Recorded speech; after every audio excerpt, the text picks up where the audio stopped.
Alright guys, let's just jump right into this. Today we're doing the peripherals portion of my setup series. So to start off, we're going to do the keyboard. That seems to be the most obvious thing on my desk.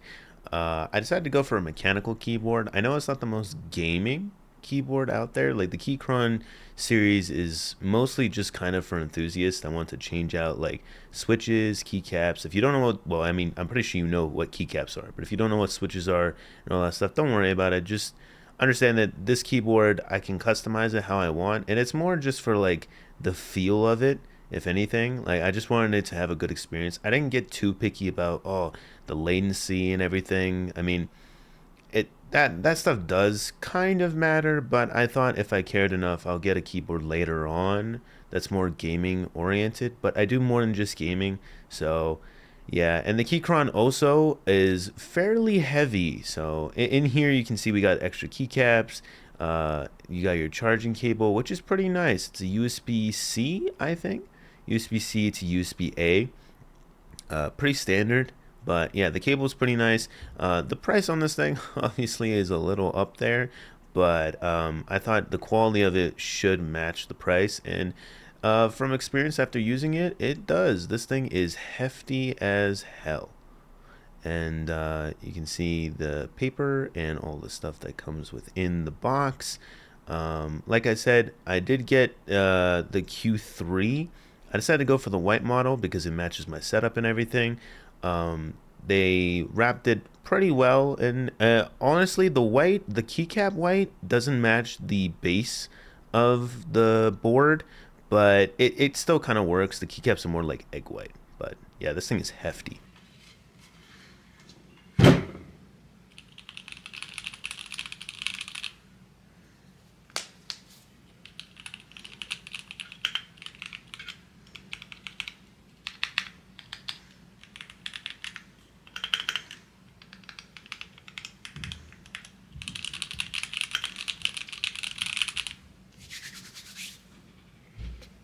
So as you can hear there, it sounded pretty good, and that's part of the reason why I got it. You can see I got my all my tools to switch on my keys. And next, let's move on to the mouse. So on the mouse side of things, this is where I could focus more on the gaming side. I decided I was between Logitech and Razer.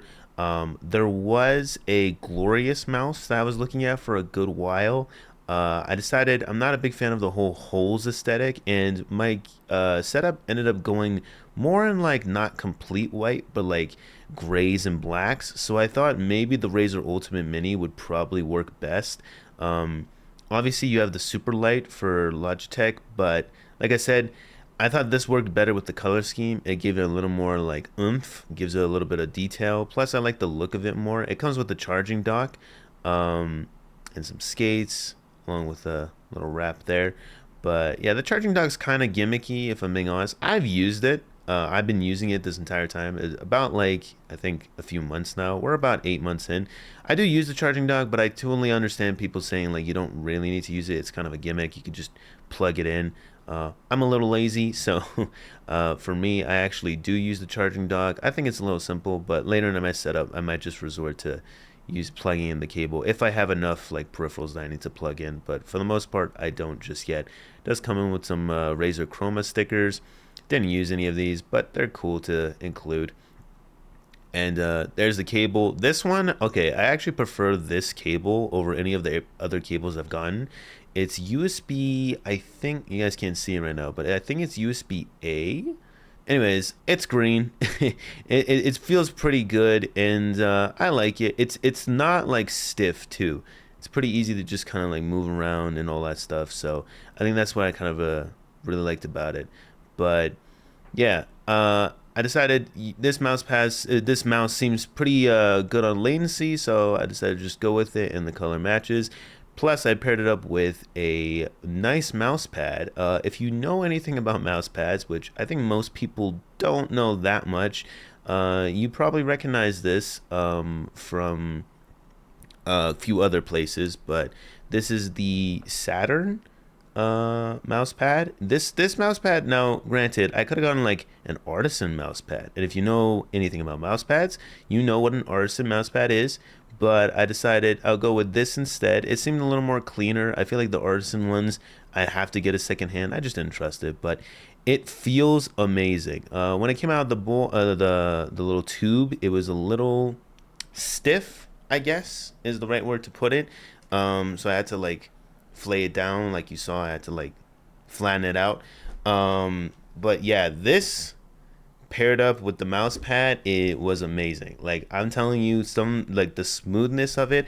Um, the mouse pad itself, it's been about like I want to say 7 months, and it's held its own. I could see some parts of it are fraying a little bit at the ends, but I feel like it's not as smooth as what it started as, but it's kind of it's just settled in, which I think is normal for most mouse pads. But yeah, in terms of the other two things, the most important things, which are the mouse and keyboard. The keyboard itself, I mean, you saw there, it sounds great. You guys can probably hear it. Like it sounds awesome.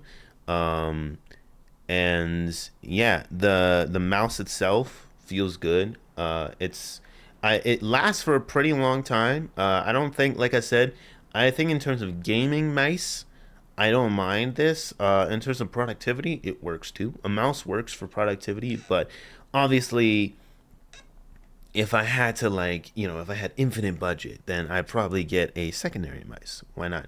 For productivity, which would probably be the what's it called? The Logitech MX Master 3. Yeah, I mean, that one's pretty obvious, but I've felt a bunch of mice before in stores and stuff, and I feel like if I were to be strict on just productivity, hell no for gaming on that thing. I just want to make it very clear. If you just do productivity, I would recommend that mouse. To me, it feels the most natural in my hand. But yeah, obviously, I do a lot of gaming, especially PC gaming, so I decided this makes the most sense. Um, but yeah, keyboard wise, I think the Keychron works for gaming too. I don't do anything that takes massive, I guess, latency into account. Plus, I'm one of those guys that like, if I'm being honest, if you were really good at the game, you don't you can compensate for a little latency, like it's fine. I don't think you having the perfect equipment makes you the perfect gamer. So I just didn't care enough, to be honest, where I was like, it's not gonna have that much of an impact.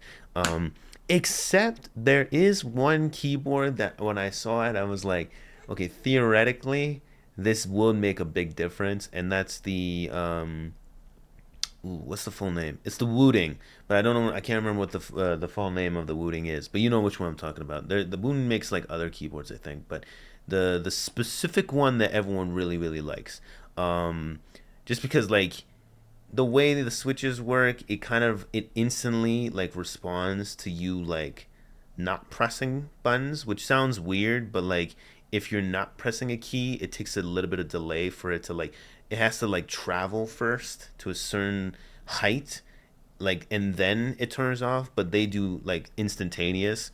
Kind of like how in the monitor video of this series I mentioned like OLEDs have like I don't know if I did mention this, but OLEDs have like an instant response time versus like 1 millisecond and all that stuff. They just immediately turn off pixels and stuff. So that kind of stuff.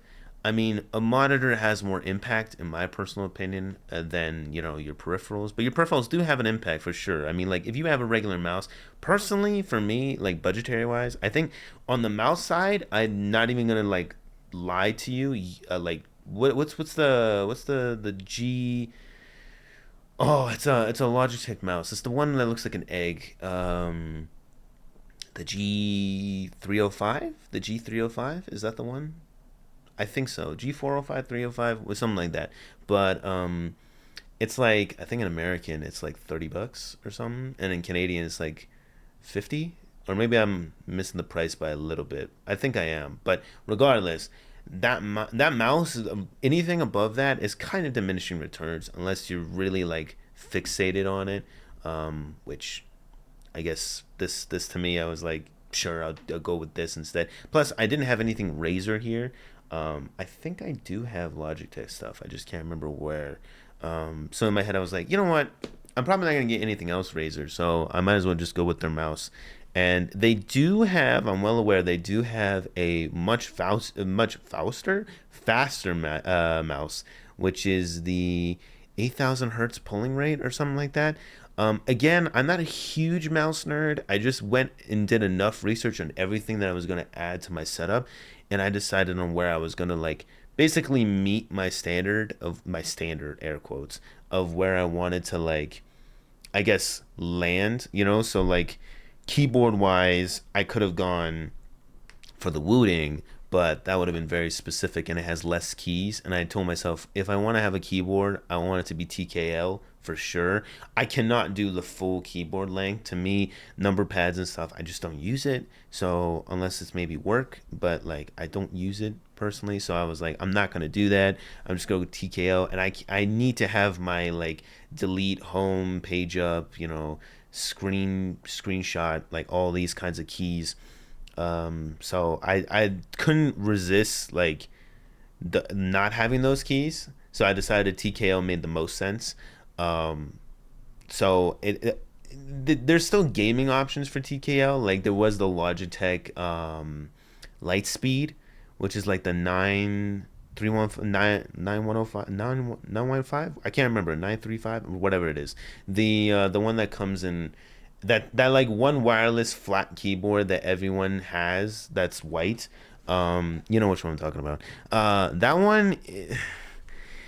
The only thing that was kind of like I was like it doesn't feel nearly as good playing with the keys. You know what I mean? Like I obviously you can see those in stores, you can try out the model. It's very flat. So for me, I was like, I want to give myself a more fun experience, actually like a solid keyboard. And I decided to take the hit on gaming a little bit. But yeah, like I mentioned, the keys themselves are. I'm trying to see if I have. Do I have one of the keys here that I can show you guys? Yeah, they're more like egg white. I don't know if you guys can see that. They're more like egg white. Yeah. So, I mean, this is white on camera, but just be aware they are kind of um like I mean egg white. I don't know how else to explain it. They're just white, And then is the keyboard itself has like a solid like metal body. So to me, I was just like, dude, this thing is a beast. It's a monster. Um, it did come with like, your little keycap remover thing and all the stuff you generally would need, but I haven't really used it. Mostly because I haven't gone to like custom keyboard route just yet. That to me, I'm gonna wait a little bit. I do have some switches that I want to try out. I don't have them yet, but I mean, like, I have an idea of what switches I would want to swap out for. Because right now, I think I'm running with what am I running with? I think I'm running with reds, which reds I think are the most silent options you can get. Linear reds are because you can have an option of I know I'm talking about a bunch of like nerdy keyboard stuff, but basically there's three different kinds of switches. Um, they all kind of sound and feel different, and the reds are the most silent and they kind of feel the most empty when you're tapping into them. But that part I was really worried about because I'll be honest, I like the clicky keyboard sound, but I still got it. So I was like, I mean, you guys can see, I like, it was still clicky. It was still clicky. So for me, uh, I've been happy with all the peripheral stuff. The charging dock itself, I mean, it looks cool on my desk. I'm sure you guys have seen it. If not, you'll see it later in like the full setup tour. But yeah, I think next off, oh, I guess on the peripheral side of things, another thing is I have an Xbox controller, but I'm not really going to go through and explain how an Xbox controller works. I think you guys know how that works. So yeah, we might just do a side note. I have an Xbox controller. I guess that is technically a peripheral. Yeah, my bad. I was just looking around my desk and I was like, is there anything else that technically counts as a peripheral? Yeah, so I mean, this I bought it separately, obviously, because I wanted to play PC games that needed a controller.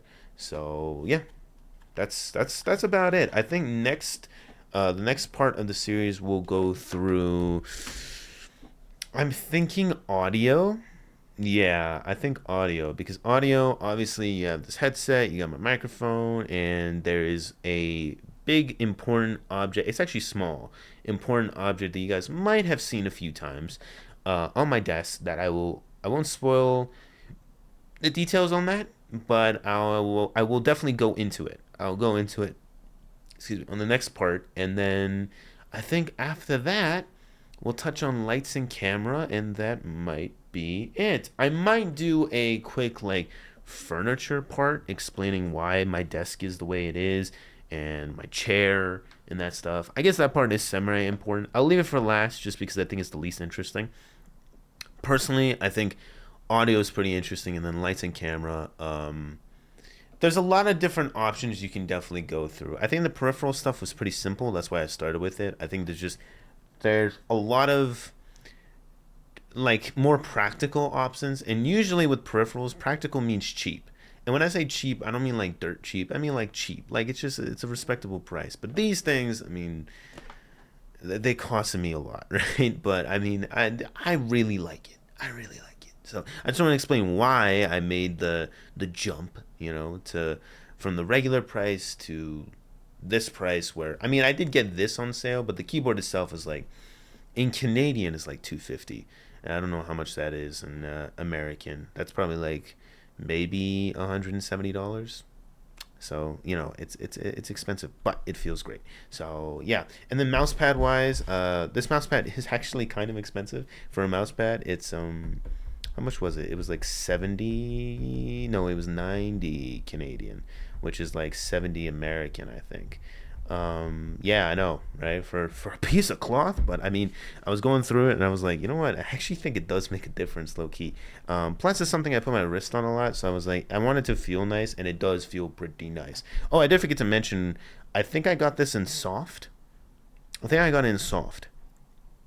I'm pretty sure. They had a bigger version of the mouse pad, and if you guys have seen it, it looks pretty big already, but it was gonna like fill on my whole desk, and I thought, you know what, I opted not to do that just because I did want to see a lot of the white, and weirdly enough, the square fits almost perfectly in its spot on the desk, so I decided, yeah, sure, let's just go with this. But yeah, that's been the peripheral video part of this setup series. If you guys have enjoyed this and you're looking forward to more setup related videos, and there'll be more outside of just what you've seen here, because I will add more into the future, but like and subscribe shows me you guys are down for this kind of content. But until then, guys, I'll catch you guys in the next part, which we'll talk about the audio side of things, my microphone, my headset, my other things. Until then, though, I'll catch you guys later. Have a good one. Take care, peace, and goodbye.